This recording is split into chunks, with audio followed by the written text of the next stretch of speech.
In our Sunrise Smart Start, multiple people injured after a crash on Lake Avenue overnight. Police responding to that scene around 1 a.m. Officials tell us 6 people were taken to the hospital with non-life-threatening injuries.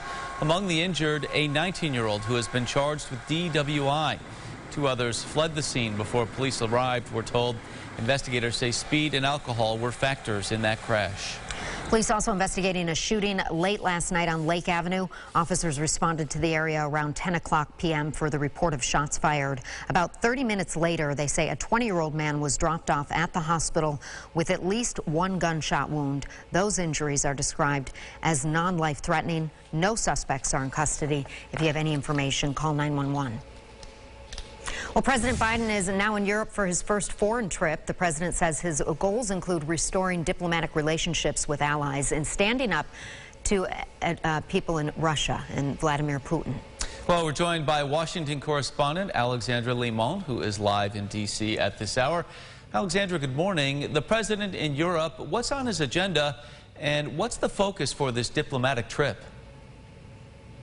Hi there, good morning. Well, President Biden is heading to the G7 summit and to a NATO meeting. This is the first time that President Biden will be meeting in person as president with some of these foreign world leaders. And although he has met with them before, via virtual summits or on the phone, the president says he feels that these face-to-face meetings with the leaders of the UK and of Germany and other democratic countries, it's very important to him to strengthen those relationships, and he says that will also be key when it comes to, for example, standing up to adversaries and competitors like Russia and China. President Biden also later in his trip will be meeting with President Vladimir Putin of Russia, and while President Biden says he wants to have a stable relationship with that country, he says he's also going to make it clear that there will be consequences for Russia if things like the recent hacks that we've seen stemming from that country don't stop, as well as Russian ongoing interference in American politics. Yeah, and the president also making a big announcement about vaccines today. What can you tell us about that? Yeah, President Biden is set to announce that the U.S. is donating 500 million doses of the Pfizer COVID-19 vaccine. Those doses will go to 92 low-income countries around the world that are in need of the vaccines. And that's in addition to the doses that the U.S. already previously donated and the $2 billion that were given to the World Vaccine Fund, COVAX. The president is also going to urge other leading nations to contribute more and help to worldwide fight against the pandemic, because while things have improved here at home, there are other countries that are still, in dire situations. All right, Alexandra, thank you for that. Well, the president and first lady will also meet with the Queen of England. That's Sunday at Buckingham Palace. All right, James Gilbert joining us now. James, that solar eclipse is so 20 minutes ago. Why do good things have to come to an end? Right. Why? We've had so much fun with it over the last hour plus here on the Sunrise Show. We did. But we look ahead to your forecast on this Thursday as well. Yeah, exactly. If we're inside scrolling the images of the partial solar eclipse, try to make it outside this afternoon. Should be really a beautiful day, mid to upper 70s, mostly sunny skies, much less humid out there as well. We'll hold on to the lower humidity, but still some isolated rain chances Saturday, a little bit better of a rain chance on Sunday, but most of the weekend should be dry. So that's nice to see there. And those overnight lows in the 50s, definitely liking that as well. We'll have a look at the bus stop forecast as we wrap up this school year at the end of the show. Yeah, getting close for a lot of youngsters, James. Thank you. Hey, speaking of buses and cars, let's get a look at the roads with our Sunrise traffic. Good news at this hour. We mentioned it a couple of minutes ago. No backups on 390, 490, or 590, so it should be smooth sailing as you head out the door. Well, in other news this morning, the town of Webster proposing a new park to give residents more access to the lake there. The area we're talking about is between Irondequoit Bay and Lake Ontario. Eriquetta Cost is live this morning with more on the proposal and what organizers have to say. Eriquetta, good morning. Good morning, Mark. Well, driving down Lake Road, you'll notice in this beautiful area there isn't really anywhere for pedestrians to walk. There's no sidewalks. There isn't a lot of public space. And these are some reasons the town is proposing to expand this area for a park project, picking up momentum. It would aim to solve these residential concerns. For years, Town Supervisor Tom Flaherty says they've been trying to figure out what to do with this area of land they obtained about 20 years ago. The flooding of 2017 and 2019 became a catapult for the project, allowing them to combine those flood control grants with plans to revitalize the park. The project is almost $10 million, so Flaherty says citizen feedback is crucial.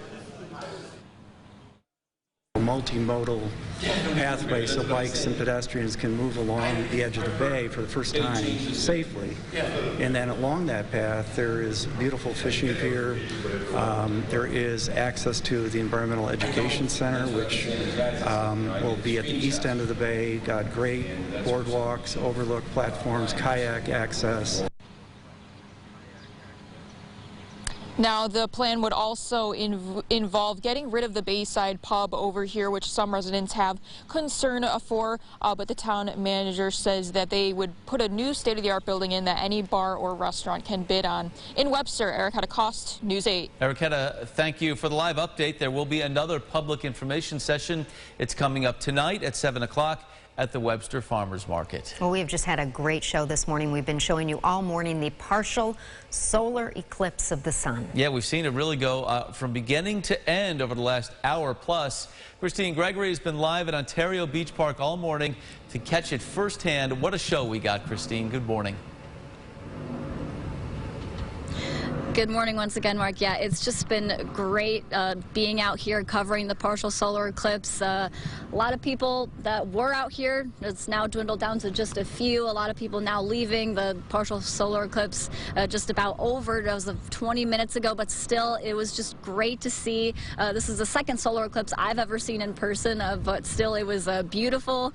You know, just kind of like we expected. It was also just great to be out here to meet all these people who were also just excited to, you know, see this beautiful phenomenon. You can really tell that it's a really tight-knit community around here, especially with the local astronomy groups. But even with the eclipse ending now, it's a great morning. It's beautiful out. The sun is shining. No eclipse though, but still, it's looking like a nice, beautiful sunny day.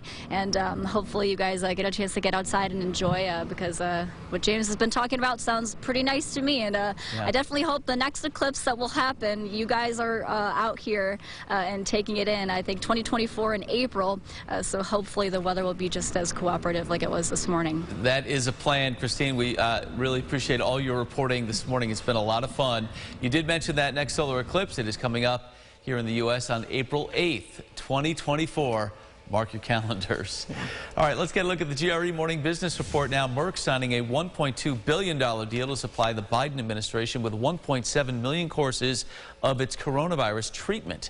The drug is in phase 3 testing currently for mild to moderate cases of the virus. Walmart and Amazon facing off over prescription subscriptions. Walmart says its Plus members can get up to 85% off select medications, or in some cases, the medication could be free. Meanwhile, Amazon says its customers can pay as low as $1 a month for some drugs like blood pressure and diabetes medication. Millions of tax refunds are en route. The IRS sending out 2.8 million refunds to taxpayers across the country. The refunds are tied to the pandemic rescue package, shielding unemployment income up to $10,200 for single filers from being taxed. So people who filed their taxes ahead of the law being enacted may have overpaid, and they could be due a refund. All right, do not pass go. It is straight to board game jail. Listen to this. 44% of families have banned Monopoly due to unsportsmanlike behavior. That's according to a one-poll survey. It was the most shelved game this past year, followed by Uno, Sorry, and Scrabble. The most common reason why? Players quitting while losing, cheating, and heated arguments, including fights, or, you know, I'm not saying I've ever done this, but taking the Monopoly money out of old Monopoly games so that nobody knows you've done it, and maybe putting it in your pocket. My brother always seemed to have an extra 500 laying around. It would just appear out of nowhere. Man. Yes. All right. Monopoly problems. Let's get a look at the water cooler this morning. Folks talking about this, the highly anticipated movie adaptation of Lin-Manuel Miranda's In the Heights has its world premiere. It happened last night at the Tribeca Film Festival in New York City. It is the 20th year of that festival, the first major North American film festival held in person since the pandemic began. The In the Heights premiere was held uptown in Washington Heights, right near where the film was put together. It opens nationwide coming up tomorrow. So cool. All right, you know what else is cool? Of course, the partial solar eclipse, and we have posted social images on social media all morning. Yeah, it's been fantastic to see. A really exciting phenomenon. It's seen all across the Northeast. So some great pictures of city skylines with it off in the background. Love to see that. The kiddos hopefully maybe got a glimpse this morning if you're up early. Temperatures start off in the 50s. At the bus stop forecast, we finish in the 70s. So let's enjoy the day today. That was a look from back in 2017. I think we'll be seeing some more of those as well. All right, thank you so much, and thank you for watching News 8 at Sunrise. Our next update coming up in 30 minutes. CBS This Morning is up next. Enjoy the day. Follow News 8 wherever you are on RochesterFirst.com, Facebook, Twitter, and on our app for news and weather.